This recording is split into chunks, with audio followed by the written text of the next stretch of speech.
लेकिन परकोटे में सबसे पहली तस्वीर हमारी सहयोगी अदिति दिखाएंगी, वो वहां मौजूद है। अदिति, ये जो वक्त हुआ है ये है 5:56 और ये संध्या काल है और हनुमान जी की आरती होती है इस वक्त। तो मेरा सवाल यह है कि क्योंकि हनुमान जी की आरती में प्रधानमंत्री मोदी को मौजूद रहना है, तो आरती का वक्त वहां पर क्या है और क्या प्रधानमंत्री के लिए इंतजार हो रहा है या प्रधानमंत्री इंतजार कर रहे हैं कि आरती में अभी वक्त है तो एयरपोर्ट से उसी तरीके से निकला जाए?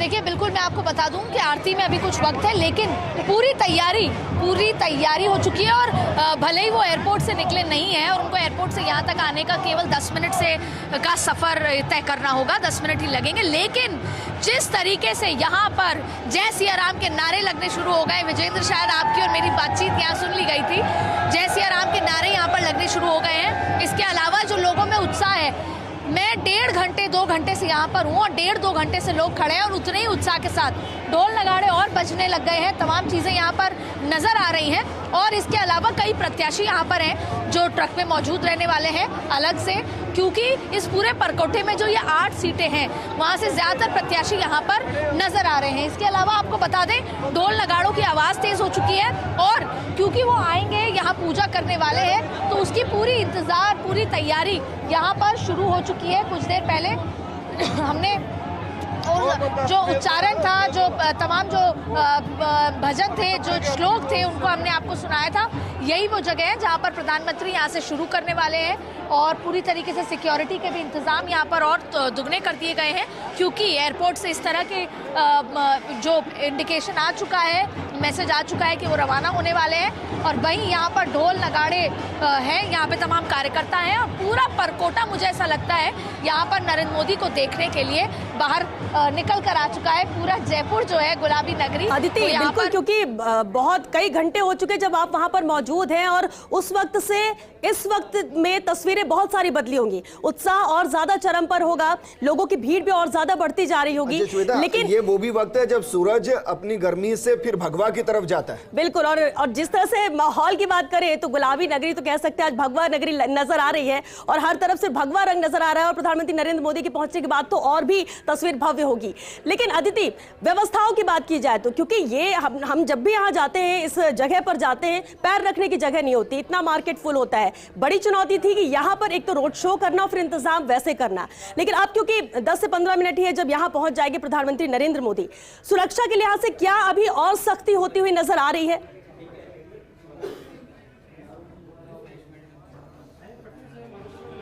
बिल्कुल, देखिए, प्रशासन तो पूरी तरीके से मुस्तैद है ही, लेकिन साथ में एसपीजी। तो जो आप कह रही हैं कि यहाँ पर शाम का बहुत व्यस्त होता है, लेकिन इससे पहले मेरे साथ रवि नैयर मौजूद हैं और पूरी तरीके से भगवा रंग में रंग चुकी है गुलाबी नगरी। प्रधानमंत्री मोदी एयरपोर्ट पहुंच चुके हैं और आपके साथ भी कार्यकर्ता आए, जय सिया राम के नारे लग रहे हैं, कैसे देख रहे हैं? देखिए, आज ऐसे लग रहा है कि जयपुर में दिवाली मनाई जा रही है। हमारी सनातन संस्कृति के अंदर जब भी कोई खुशी का मौका आता तो लोग दिवाली मनाते थे, घी के दीपक जलाते थे। आज आप देख लें कि जयपुर की जनता सड़कों के ऊपर है। शायद ही कोई व्यक्ति होगा कि जो घर है, मेरे को 1.5 घंटा लगा 1 किलोमीटर सफ़र का तय करना। मैंने गाड़ी वहीं छोड़ दी और पैदल आया। जय श्री राम के नारे लग रहे थे और मैं पैदल मस्ती से आ रहा था और भीड़ इतनी थी कि 1.5 किलोमीटर का जो सफ़र है 20 मिनट में तय हो जाता है, मगर 1.5 घंटा। जय श्री राम के नारों बात को पूरा कीजिएगा, उनको कहिए भीड़ ना कहे, कम से कम उनको वो समर्थक चाहिए।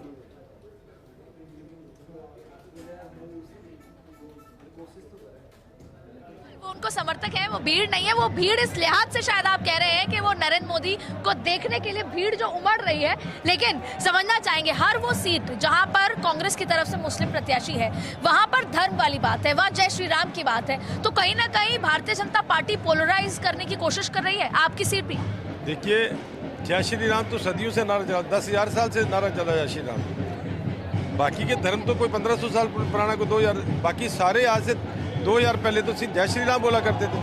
हम जय श्री राम बोलते किसी को दुखाने के लिए थोड़ी बोलते हैं, हम तो अपने आराध्य को याद करते हैं। चलिए अदिति, भगवान राम जब अयोध्या में आए तो लोगों ने घी के दीपक जलाए। आज लोग प्रधानमंत्री यहाँ पर आए हैं उसी तरह से जैसे उस टाइम सड़कों पे लोग आए थे अयोध्या में, वो भी राजा ही थे। भगवान राम भी राजा के रूप में महामानव धरती पे आए, ईश्वर ने उनको शक्तियाँ दे के भेजी।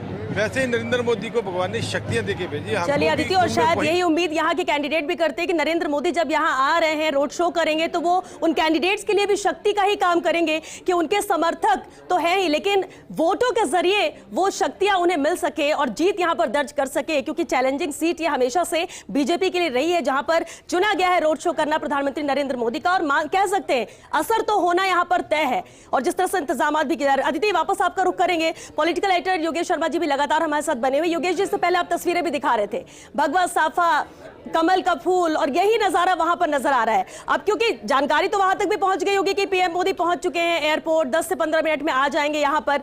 सुरक्षा के लिहाज से ही सवाल था, अदिति से भी क्या था वहां, क्योंकि शुरुआत वहां से होगी, लेकिन क्या सख्ती वहां पर वाकई अब नजर आ रही है? लोगों को एक तरफ किया जा रहा होगा, जो व्यवस्थाएं की गई हैं उसके साथ ही यहाँ पर मौजूद लोग रहे, क्योंकि अभी तो सब अपने मन से उत्साह से इधर उधर घूम भी रहे होंगे, लेकिन क्या अब कुछ तस्वीर बदलती हुई नजर आ रही है?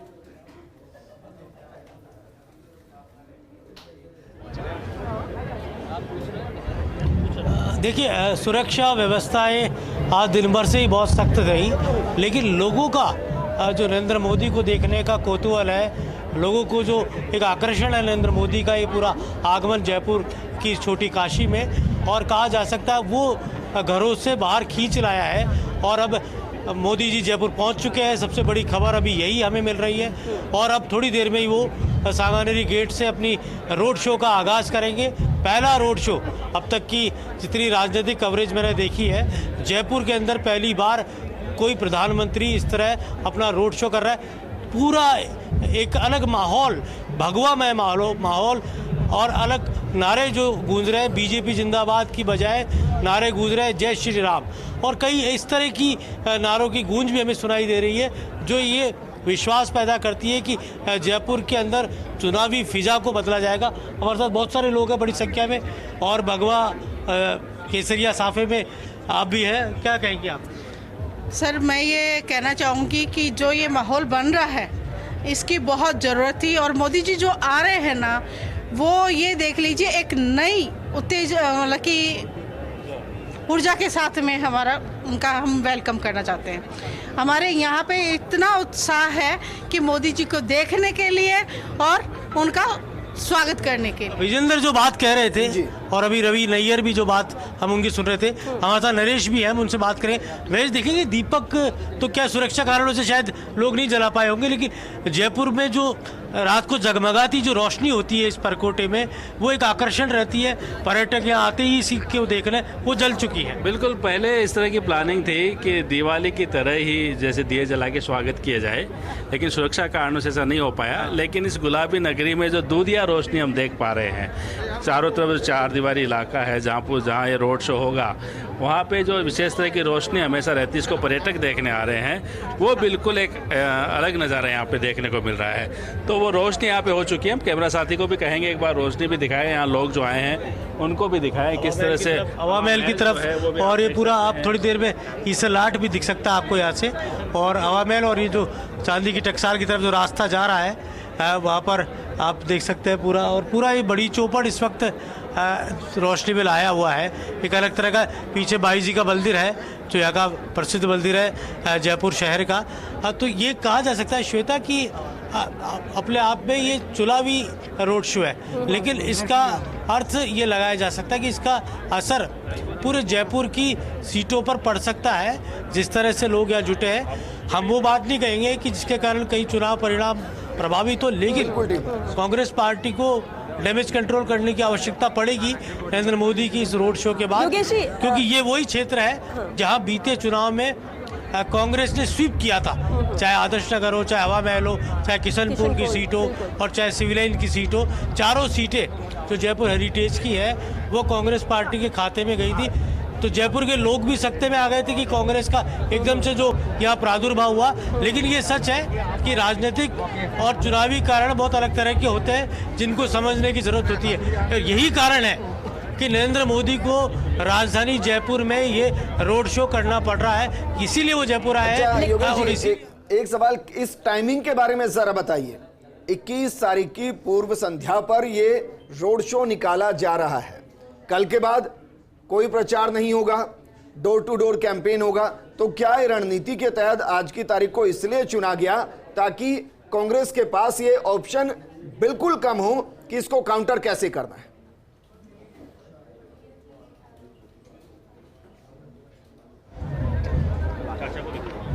देखिए, ये बात थी कि राहुल गांधी यहाँ पदयात्रा करेंगे, लेकिन अभी उनके कार्यक्रम को पूरी तरह अमली जामा नहीं पहनाया गया है। नरेंद्र मोदी के कार्यक्रम को लेकर पहले से ही पता था कि वो उनका रोड शो होना है, जयपुर में होना है। जयपुर में परकोटे में जो विधानसभा क्षेत्रों से जो उम्मीदवार चुनाव लड़ रहे हैं, उनकी भी डिमांड थी कि नरेंद्र मोदी को बुलाया जाए, लेकिन ये था कि पहले जयपुर में एक बड़ी सभा की जाए, फिर ये प्लान हुआ कि जयपुर में रोड शो किया जाए। और अब तक चाहे अहमदाबाद में भी रात को रोड शो हुए हैं, बनारस में भी रात को रोड शो है, और भी कई जगह पर नरेंद्र मोदी ने रात को रोड शो किया है, जिन्होंने फिजा बदलने का काम भी किया है। कई जगह चुनाव परिणाम सकारात्मक आए, कई जगह परिणाम सकारात्मक नहीं आए, लेकिन जयपुर में इस क्षेत्र के अंदर नरेंद्र मोदी की डिमांड थी। बीजेपी के कार्यकर्ता, बीजेपी के उम्मीदवार यही चाह रहे थे। मैं नरेश से भी सवाल करूंगा। इस कारण एक तो सबसे बड़ी बात है कि ये एक जमाने भर से जनसंघ बीजेपी का गढ़ रहा, लेकिन पिछले चुनाव में यहाँ झटका लगा था बीजेपी को। बिल्कुल आपने सही कहा कि ये गढ़ रहा है, लेकिन जिस तरह से पिछली बार झटका लगा और जिस तरह से कांग्रेस ने खासकर 4 दीवारी इलाके में सफलता हासिल की, तो कहीं न कहीं एक मैसेज देने की जरूरत थी योगेश कि अगर राजधानी में फिर से परचम लहराता है, भगवा लहराता है, तो कहीं न कहीं उसका संदेश पूरे प्रदेश में जाता है। और जहाँ तक इस रोड शो की बात है, भले ही ये एक सीमित क्षेत्र में हो और सीमित क्षेत्र में होता है, लेकिन जो पार्टी का जो अपने कार्यकर्ताओं को और जो पदाधिकारियों को जो मैसेज था मीटिंग में, वो यही था कि एक संकेत है सिर्फ ये, और इसका किसी एक विधानसभा क्षेत्र से जोड़ के इसको नहीं देखा जाना चाहिए। ये रोड शो चुनाव प्रचार खत्म होने से ठीक पहले यहाँ होना, मतलब पूरे प्रदेश में जो है यहाँ से मैसेज देना। बीकानेर में भी हमने रोड शो देखा था, लेकिन राजधानी जयपुर का जो रोड शो, खासकर जिसको भाजपा का गढ़ पहले कहा जाता था, जिसमें कांग्रेस ने सेंध लगाने में पिछली बार सफलता हासिल की थी, मुझे ध्यान है कि इससे पहले जो नरेंद्र मोदी है उनके विद्याधर नगर स्टेडियम में एक बड़ी सभा हुई थी, और वो अब इस बार वो सभा न होकर एक नया रूप दिया गया है कि गोविंद की नगरी जिसको कहते हैं, वहाँ पे खुद नरेंद्र मोदी आए, रोड शो करें, और जो एक कहीं ये लगता है कि कांग्रेस ने जो इस गढ़ में सेंध लगाई थी, उस गढ़ को फिर से फतेह करें। बिल्कुल नरेश, तो कहीं ना कहीं कोशिश योगेश यही रहती है कि कुछ अलग किया जाए, कुछ हटके किया जाए, और जब प्रधानमंत्री नरेंद्र मोदी आ रहे हो तो कुछ अलग होना ही था। और शायद यही वजह है कि आप ये बात कह रहे हैं, क्योंकि लंबा वक्त से आप यहाँ पर देख रहे थे, और आप ये बात कहना कि कभी ऐसा रोड शो नहीं देखा, कभी ऐसी भव्यता यहाँ पर नहीं देखी राजनीतिक तौर पर, तो इसका असर भी होना यहाँ पर कहीं ना कहीं तय नजर आता है। क्योंकि प्रधानमंत्री नरेंद्र मोदी पहुंच चुके हैं एयरपोर्ट